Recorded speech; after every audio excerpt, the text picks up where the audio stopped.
Bismillahirrahmanirrahim. Assalamualaikum warahmatullahi wabarakatuh. Perkenalkan, nama saya Nur Siska Gesa, Prodi Pendidikan Kimia kelas A dan dari kelompok 2. Nah, di sini saya akan menjelaskan dua topik materi. Yang pertama, mikroorganisme yang ada dalam makanan, yang kedua itu antibakteri. Tapi pertama kita akan menjelaskan mikroorganisme dulu. Nah, sebelumnya kita harus tahu apa itu mikroorganisme. Mikroorganisme atau mikroba adalah organisme yang berukuran sangat kecil sehingga untuk mengamatinya itu kita memerlukan alat bantuan. Mikroorganisme yang digunakan untuk proses pengolahan makanan bisa berasal dari bakteri atau fungi. Nah, mikroorganisme atau mikroba itu terbagi atas dua. Yang pertama, mikroba baik dan mikroba buruk.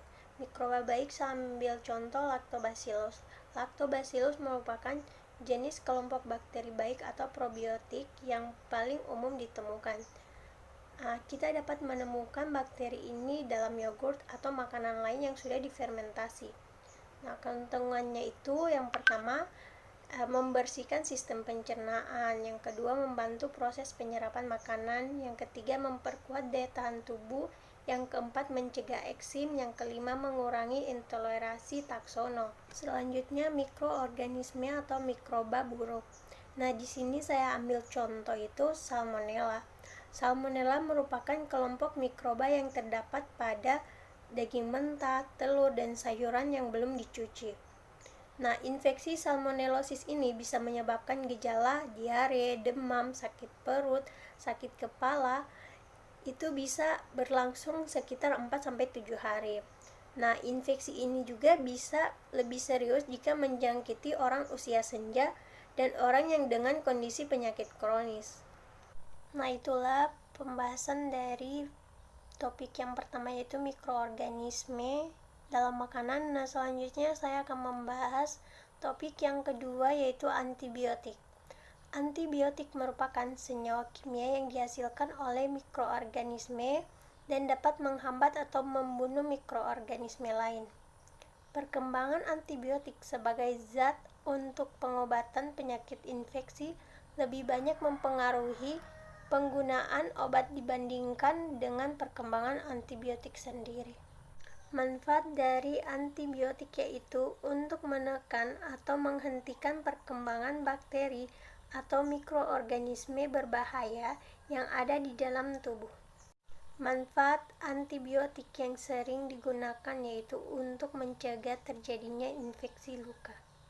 Antibiotik digunakan dalam berbagai bidang, antara lain bidang pertanian, kesehatan, dan bioteknologi.